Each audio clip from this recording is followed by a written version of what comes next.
Hi guys, welcome back to the channel. In this video, I'm going to go through the 10 things which I've stopped buying. As we've already spoken about, I'm not a big believer in saving, but I am a believer in spending below your means. And saving will only get you so far, but spending less so that you can use that money to invest and work and grow for you will make all the difference. Cutting out these things has left me with so much more money every month without having to sacrifice on my quality of life. Let's get into it. Number one, books. I read a lot and I think reading is super important and it's a great financial investment to increase your human capital and your knowledge, and that is something that no one can take away from you.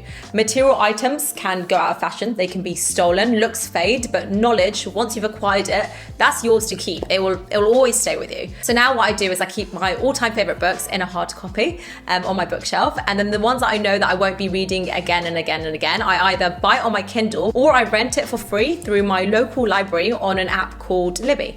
Number two, a brand new car. If you don't have money for it, just don't buy it. The second you put your key in the ignition and drive that car out the showroom, it loses 10% of its value. An average brand new car will lose a further 60% by its third year. I know some people like the feeling of having a brand new car, but is it really worth that additional amount of money at this point in your life? Or can you hold off to invest that money into an asset that will generate the cash flow to buy that new car later on in your life if that's what you want? Number three, souvenirs. I really love traveling. Flights, hotels, making memories. These are all things that I'll be buying more of, but what I have stopped buying is souvenirs from every trip. More than a waste of money, it also massively clutters up my living space. I live in a 2-bedroom apartment with a kitchen that's the size of a shoebox anyway. So the last thing I want is shot glasses from every city I've been to overflowing from my cupboards. If you really want to kind of remember a trip, then write in a journal. I've made an online journal / blog, and I've been writing in it after every holiday that I've been on since 2016. And I just read through it before recording this video, and it brought back so many more memories than any souvenir ever could. Number four, buying the updated version. The rate in which new technology comes out way exceeds our actual need to replace them. But regardless of this, we still do keep buying it. I've actually found that the more I have of a particular thing, the less additional happiness it gives me. So when I first got the Apple Watch, there was a big jump in my happiness in going from no Apple Watch to having an Apple Watch. It was worth the money. I felt healthier.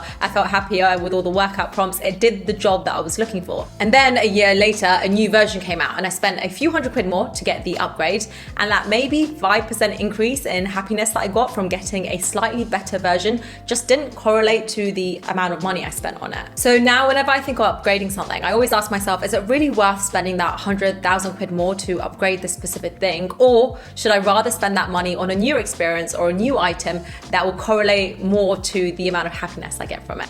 Number five, items on sale. There's a difference between buying something on sale and buying something because it's on sale. Sales can seem like a great way to save money at first, because when stores do these 20% off, 30% off, 40% off sales, they're just actually using a psychological trick to make you justify that spending in your head. If there's a jacket that you were going to buy anyway, and now it's on sale from $200 down to $140, then yeah, you've saved $60. But if you're buying it because it's on sale, then you've got to look at it like you're $140 out of pocket. Sales are just a way of buying things that you wouldn't have otherwise bought. And remember, it's you against these multi-billion-dollar organizations with huge marketing budgets behind them. Number six, investing in things that I don't understand. This isn't one that I stopped buying, but it is one that I've stopped putting my money in, and it's things I don't understand. A lot of people put their money into investments without really understanding what they're investing in. And even if you do have a financial advisor, you should have a basic level of understanding in where your money is going, whether it's ethical, whether you actually want to invest in that thing, because no one will care about your money and where it's going as much as you will. Number seven, fast fashion. I mentioned in one of my other videos how I haven't bought an item of clothing in the last 6 months.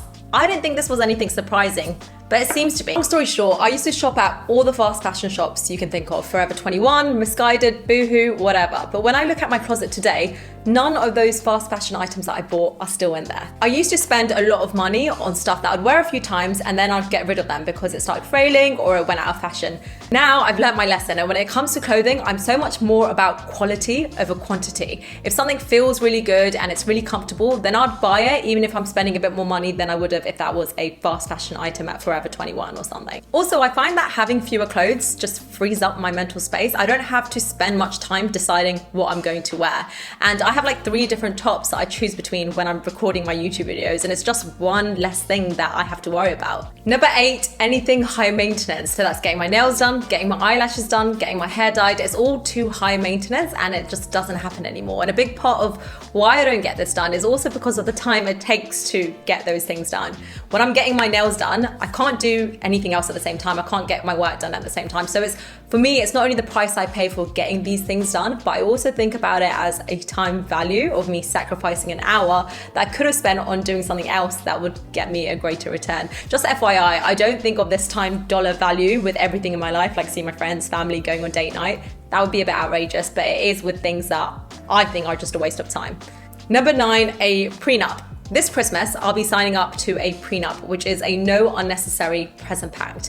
Usually during Christmas, we give presents to an extended list of people, but right now we're going through a cost of living crisis and expecting to see the longest recession in the UK to date. And honestly, I feel like holiday gifts are things that we just do out of habit. And very often I get things that I don't even want or need, but then I feel obliged to give it back to that person and vice versa. According to Finder.com, the average British adult will fork out £548 on Christmas gifts, and the average American will spend $990. And I'm no Grinch, but I think there are free ways to give back, which will still be very much appreciated. And that way, maybe other people won't feel like they need to spend on you just for the sake of it either. My overall mindset for spending is that I have absolutely no problem in spending things that really bring me joy and value, but I don't want to spend on things just because it's out of habit or because it's based on my ego and feeling like I need to impress people. I think if you cut out on those 2 things, then you'll be in a pretty good place financially. With all of these things, I like to kind of look at my financial decisions in terms of trade-offs. So if I'm buying a liability or something that is going to decrease in value over time, is that extra amount of money that I'm going to pay for this thing worth the trade-off of potentially sacrificing my financial freedom? So spending maybe an extra $5,000 on a better car right now might not feel like it's a big deal, but if it's a choice between spending that $5,000 on a nicer car versus spending that $5,000 on an investment or to educate yourself or to build wealth that can potentially change your life, then is it really worth it? If you want to know how much I spend each month, then I've got another video here that I'll link. Thank you so much for watching. Don't forget to subscribe if you haven't already, and hopefully see you in my next video.